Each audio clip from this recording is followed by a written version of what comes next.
My videos are for entertainment only.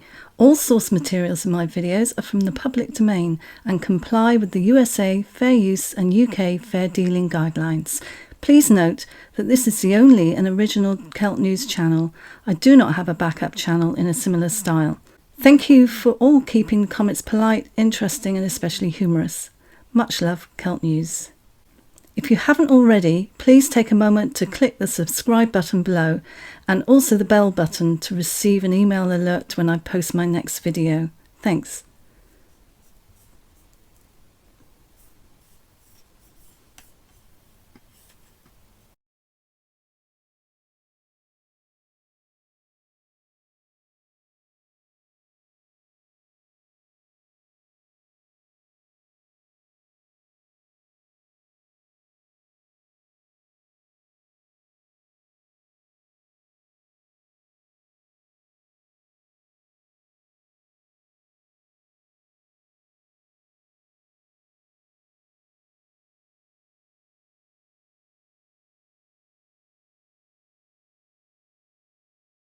Hi everyone. I've had some information that Meghan was not allowed nor given a closing budget for the tour. It goes on to say that Charles has tightened the purse strings and has given a resounding no to Meghan. After this person has done quite a bit of research, the truth became even more obvious. So we have day one. The Mayamika wrap dress was $80, which is £64. The Jennifer Mayer turquoise ring and diamond and turquoise studs were $250, which is £200. And the Castana Carina wedge espadrilles were $600, which is £480. And there are those also saying that the dress looks tight on Meghan, and my source says it's a surprise that she actually recycled it. Day one, part two, we have the Veronica Beard dress, which she's recycled. She wore on the other tour. And the Jennifer Mayer ring again. And also the same espadrilles. So nothing paid out on that one. Day two, part one, she's wearing the same jewellery again.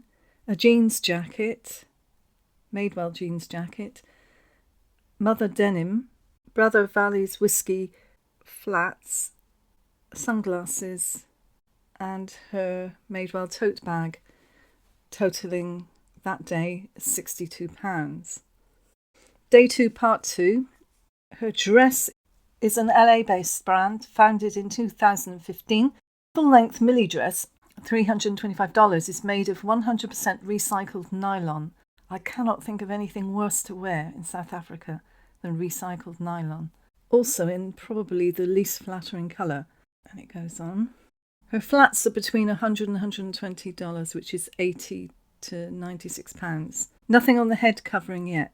Then she recycles her with nothing underneath linen sky blue white striped shirt, her Pippa small rings, her Stuart Weitzman legend pumps, and her Mother denim and the wake bracelet. She's recycled these, so another day with not spending anything.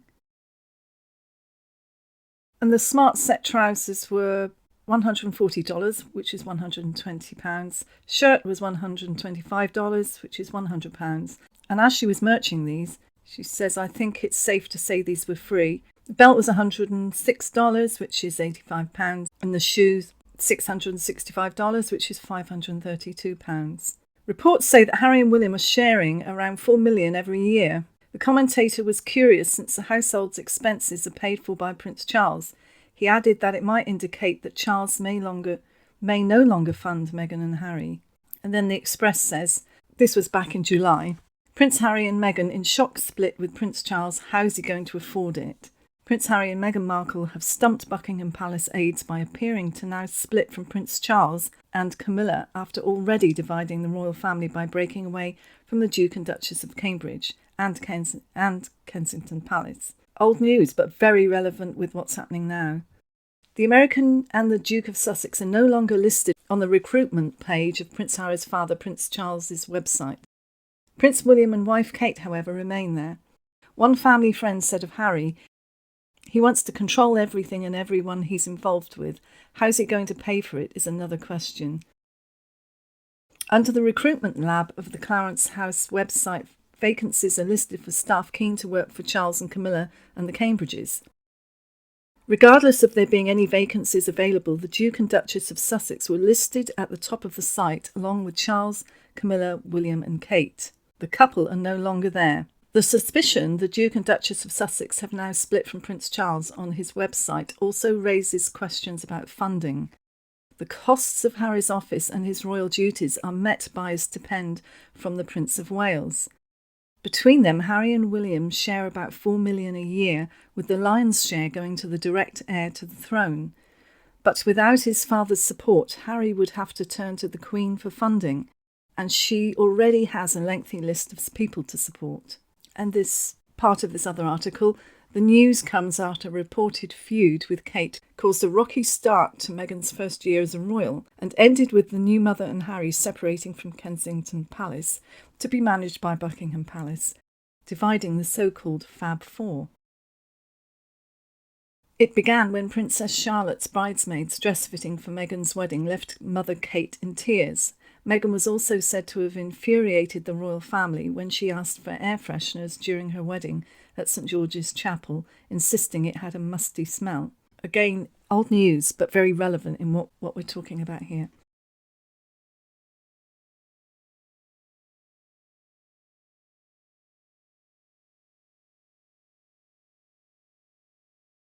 And there's another piece of information from my source, which is this. Buckingham Palace gets wind of Meghan's Vogue ideas, paraphrasing for context. Buckingham Palace. We heard about Vogue and we are going to shut it down if you continue. Meghan. I'm not doing Vogue. Lying, in other words. Some time passes. Buckingham Palace.